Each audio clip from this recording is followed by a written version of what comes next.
Hey guys, welcome back. It's not a review. I'm gonna close out the year early with a Talking Oscars post. Um, yeah, last week I did Best Actor. This week I'm gonna do Best Actress. I didn't do a hype post for this. I didn't do the little um, thing, little baity, give myself a few extra views, little short. So hopefully everybody will be surprised by this. And I just wanted to close out the year by talking about the Oscars one last time. So, Best Actress race to me is really interesting.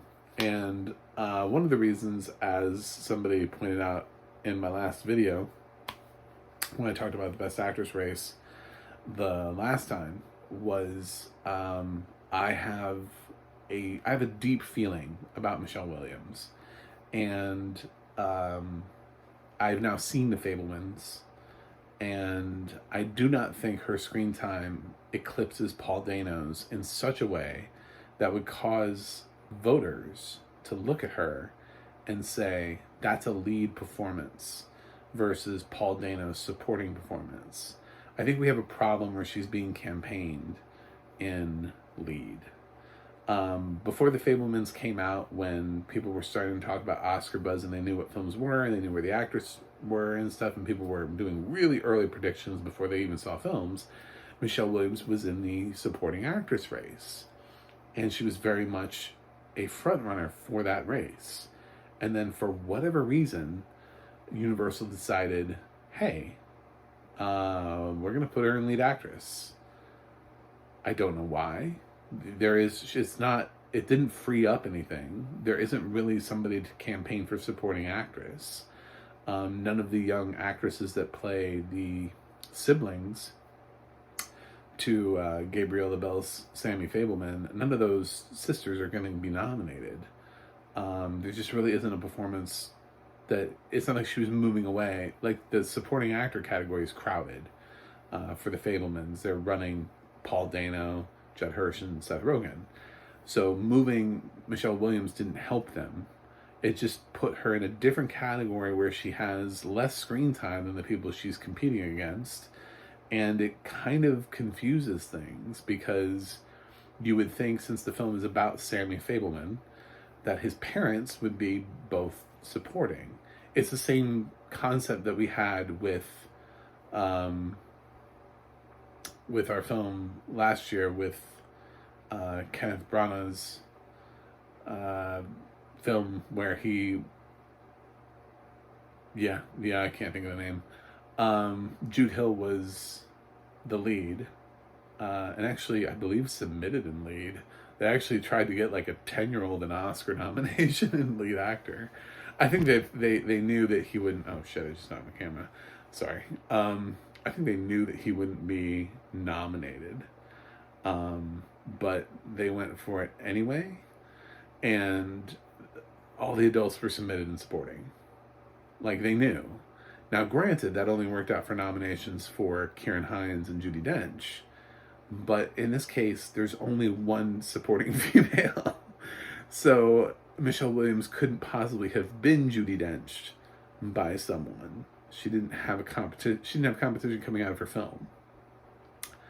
So moving her into lead does nothing for her. If anything, I think it's going to confuse things. The Oscar voters, I don't know if a lot of people know this, the Oscar voters, just because somebody's campaigning in a category, they're not beholden to voting for that category. They do not have to vote for that category. A lot of people have campaigned other actors and actresses in certain categories before to try to help split up the votes. It's happening this year. It's what I would like to call category fraud. This year we're doing it. Zoe Kazan is being submitted in lead actress for She Said. Carey Mulligan is being submitted in supporting actress to split, so that way they both have a better shot of being nominated. I don't think either one of them are going to get nominated, but the hopes and the dreams there were to try to get them both nominated. Carey Mulligan has shown up a couple places. Zoe Kazan has not, because her category is too tight for her to get in. But they basically are co-leads. The same argument could be made for Colin Farrell and Brendan Gleeson in Banshees of Inisherin. that one we seem to have accepted somehow that Brendan Gleeson is supporting for that film, even though the argument could be made that he is a co-lead opposite Colin Farrell, and that the supporting performances are Barry Keogh and Kerry Condon. But somehow they've managed to make that one work, and I don't know if they've made Michelle Williams work. I'm still really interested to see what happens. And just because you've gotten a nomination somewhere else in the category that you think you will be nominated in doesn't necessarily mean anything. Kate Winslet for The Reader had been nominated in Supporting Actress, because that was what she was campaigning for that film. But ultimately, it was lead actress where she was nominated.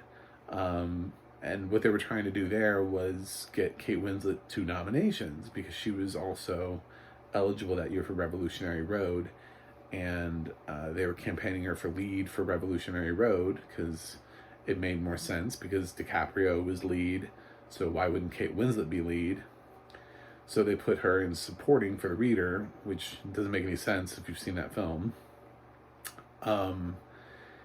And lo and behold, what ended up happening is Oscar voters liked her performance in The Reader more than Revolutionary Road, which never really quite took off except for Michael Shannon. And they put Kate Winslet in lead, even though her campaign was for supporting. So they can make up their own minds. And they just did it recently with Lakeith Stanfield, where they decided there was no lead to Judas and the Black Messiah. And Lakeith was being campaigned in lead actor, and Daniel Kaluuya was being campaigned in supporting. And they put Lakeith in supporting along with Daniel Kaluuya, which created this weird thing where there is no lead actor of Judas and the Black Messiah. Because when you do that, there really isn't. I mean, there's no Jude Hill that is technically the lead of the film. That also exists. There was nobody else to be the lead of that film. So that's where that got kind of weird. But they proved yet again, I don't care what your campaign is, you're going in this category. So do I think it could happen for Michelle Williams? I think when they're writing down their ballots and they're going down the ballot and they're not looking at these for-year it's not like they have a stack of for-year consideration ads. like Oscar voters have these things. Ice Cube is not sitting there like looking through Variety at these FYC ads and being like, okay, so who am I supposed to nominate in what category? No, they just kind of put where they think these people should land. And if Michelle Williams feels like a supporting performance, feels like a supporting performance. I feel like it feels like it's a supporting performance. The film she's not a lead. Sammy is the lead. Gabriel LaBelle is the lead of the film. And a lot of times you can tell because it's this is the protagonist, this is obviously who the film centers around. Now, sometimes you get like a love interest or somebody else who pops up along the way who ends up joining you. And then that person ends up also in the lead category, even though the film doesn't necessarily revolve around them. The film ends up sort of revolving around them, which is what you get in a film like Silver Linings Playbook, where Jennifer Lawrence, the film is not about her. It's not about her family. It doesn't center around her. It does center around Bradley Cooper. But because the film ends up, when we get to it, centering around their relationship, that's how Jennifer Lawrence gets to be the lead of Silver Linings Playbook. However, this film does not center around the relationship between Sammy Fableman and his mother. This film is about Sammy Fableman and his relationship to film. And you can't nominate film for Best Supporting Actress. So Michelle Williams is just one of the many characters he interacts with over the course of the film that he has a close personal connection to. He interacts with his father. He has scenes with just his father, too. So that it's just because he has scenes with his mother, he also has scenes with just his father. So it's a very weird statement to say one is somehow more important than the other. Not really. They're not. That's not really the case. it's possible that Michelle Williams, her performance is bolder and gives her more range, but I'm still, I'm gonna keep betting her on her for supporting actress. So, I know it's a long shot, and I can't even do it on Gold Derby, which means I have to put 5 people in. I can't type in Michelle Williams, and it puts me at a risk in lead actress because I'm gonna end up possibly. I could be wrong, but if I'm right, then I'm the one dude on the internet that was right. So, because no one else is putting all of this together, no one else is following me down this path. I just, I don't see them, I don't see these Oscar voters looking at the mother and the father of the main character and going, oh, one of these should be lead and one of these should be supporting. I don't think they've quite thought that through in the campaign, and I don't know why Michelle Williams is in lead actress. It's this weird thing that they've come to accept that when we first started talking about the awards, everyone was talking about her for supporting. They assumed that's where she was. No one had a problem with it. And they were calling her the front runner. And then they put her in lead, and it was just like everybody's mind was blown. A lot of these people with their predictions and everything were talking about it like it was a huge deal. It was like a game changer. It was like, oh my God, what's happening? Did it kill her chances? Can she even get in? You know, and somehow people are just, they bet on her. But at the end of the day, she's going to have significantly less screen time than the people who actually carry their films. Cate Blanchett is Tar. You know, it is her film. Michelle Yeoh is very much the lead of Everything Everywhere All at Once. Danielle Detweiler, that film is centered around Mammy Till. You know, I guess maybe Viola Davis is. I've seen The Woman King now, and obviously she's very much the lead of that film. The film centers around her. It doesn't center around John Boyega, so it's her film. I suppose probably the closest thing you could say maybe would be Margot Robbie. It's not really her film. Babylon is not necessarily her film. But we're going to get to that anyway. But even the people who are bubbling under, people like Jennifer Lawrence, Causeway is her film. Ana de Armas and Blonde, I mean, that's her film. She's in like every frame. It's just Michelle Williams doesn't have the screen time. Naomi Aki for I Want to Dance with Somebody, which I don't think is happening anymore. These are performances where you could say this is their film. From what I understand, Olivia Colman is very much obviously the lead of Empire of Light. So you can't say that about Michelle Williams because she's not. The film doesn't center around her. The film doesn't follow her places. The film doesn't go off and take her to new places. It would be like going back to Pleasantville. And let's say we've got Tobey Maguire running in lead, and we've decided to bump up Joan Allen to lead actress. I mean, you could, but why? You know, the film is not about her. It's Tobey Maguire and Reese Witherspoon's film. Reese Witherspoon in that case would, you know, it's not a great example because there were 2 women in that film, so Reese would have been the lead actress for that film. So, but it's just, yeah, the film doesn't center around her character. So I'm just gonna keep saying Michelle Williams is supporting. So my 5 nominees, my 5 currently projected nominees, and this gets a little interesting for me. Just a smidge because I got some issues. So easily, okay, Cate Blanchett done. She's in for Tar. I mean, like, there's no way that doesn't happen. Michelle Yeoh, Everything Everywhere All at Once. There's no way that's not happening. I feel really good about Danielle Detweiler, Still for Till. I think enough people watch that film. They've been diversifying and adding enough members that I think will have seen Till and vote for Till. And I think Danielle Detweiler, who is the standout of that film, she'll end up possibly being that film's only nomination, but I think she will end up with the nomination. There's been too much talk around her performance with these actresses being left the way that we're leaving them, in that sort of lurch. Then we have my last two spots. So if I don't have Michelle Williams, who do I have? Well, I'm actually going with Viola Davis for The Woman King. And here's the reason why. They don't love to give her an award. They do like to nominate her. The Oscars love to nominate Viola Davis because it's like everybody can accept the fact that she's a terrific actress. They just haven't yet given her the award.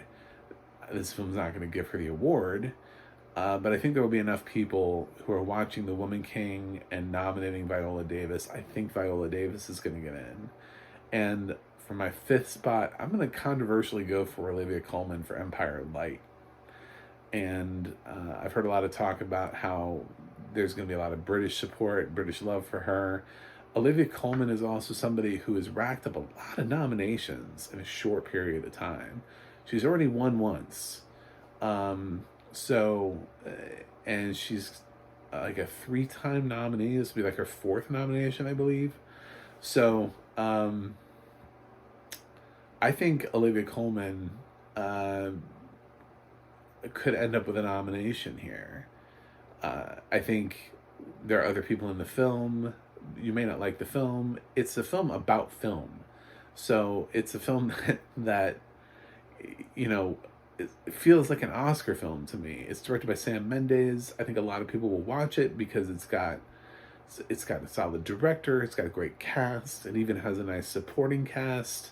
That these actor friends will watch it because of Colin Firth, the other actors that are in it. So, at the end of the day, I think if her performance really is what I've heard, which is the best thing about the film, other than Roger Deakins' cinematography, I think it's possible she gets in. And that means I'm projecting Michelle Williams out. I'm projecting her in supporting. And I think Margot Robbie for Babylon is probably the one you were expecting me to say. And the reason I didn't say Margot Robbie for Babylon is the box office on this is atrocious. And it's getting negative press.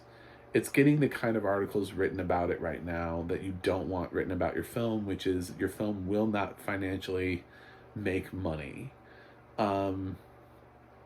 It's also got extremely mixed reviews.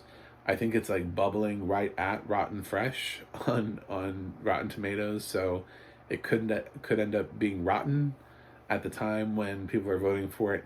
That didn't stop Don't Look Up. I believe Don't Look Up was rotten when it was nominated for Best Picture. So it doesn't. Critics' reviews don't necessarily count on a film. It's a 3-hour film. It's not doing well at the box office. The trajectory on this, the thing is, they waited. They waited thinking that Babylon was going to pop. And Babylon did not pop. Babylon is not... Some critics have it on their top 10. Other critics have it... One critic had it on their worst 10. I saw that. I was like, oh, shit. Okay. So it's all over the place. It's a very divisive film. And I don't know how the actors are going to feel about it. And Margot has been nominated before, and it's not like there's a push to get her first nomination. Like, oh my God, we got to get Margot nominated.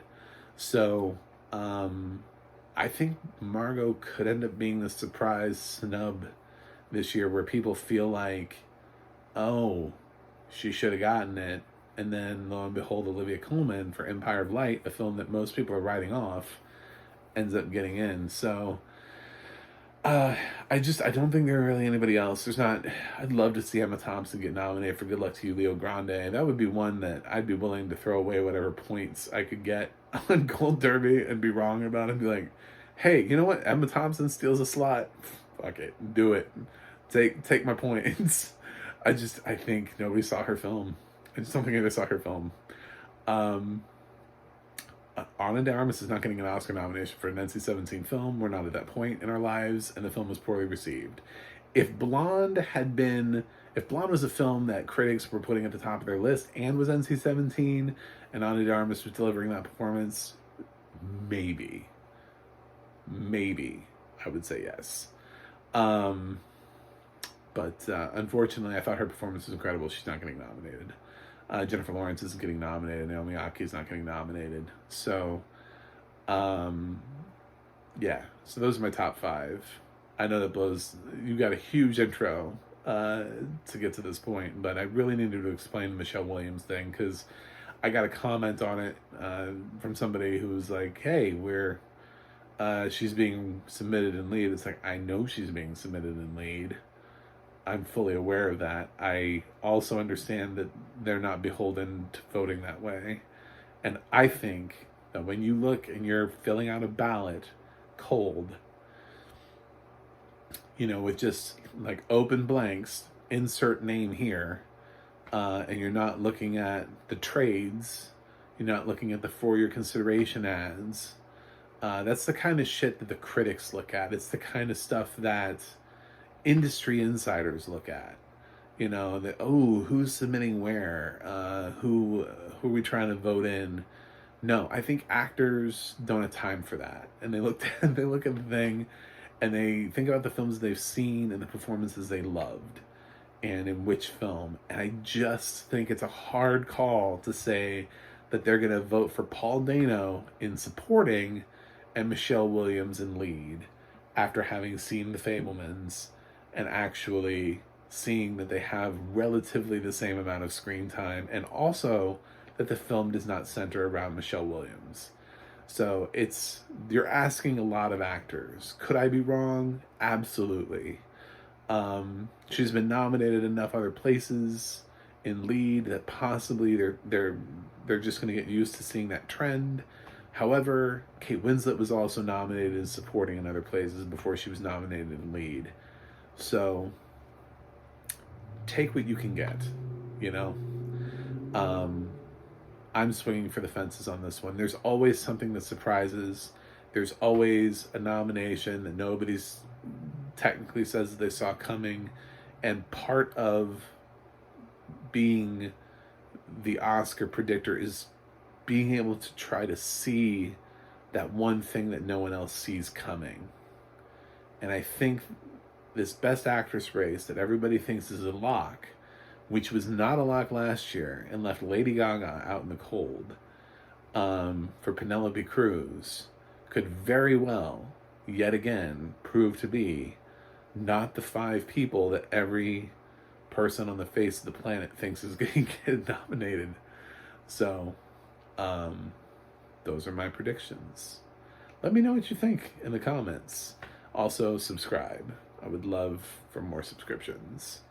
Closing out the year, I was actually thinking about doing another one of these tomorrow. So we shall see. Starting out the year with another Talking Oscars, giving you guys 2 to enjoy this week. You can go to my website, macthemovieguy.com. You can go and follow me on Twitter at macthemovieguy. You can check out the audio description project and theadmin.org. Until next time, those are currently my 5. Not much has changed. I just gave up on Margot Robbie. Yeah. So, and by the way, I think at some point I did have Naomi Aki on there, and then I Want to Dance with Somebody opened, and critics finally reviewed it, and then now we know. So now we know. It's the performance that could have been, but nope. Turns out they weren't holding it back to give it a last push at the end. They were just holding it back because it wasn't very good. So that's it. I will review something and catch you guys on the other side.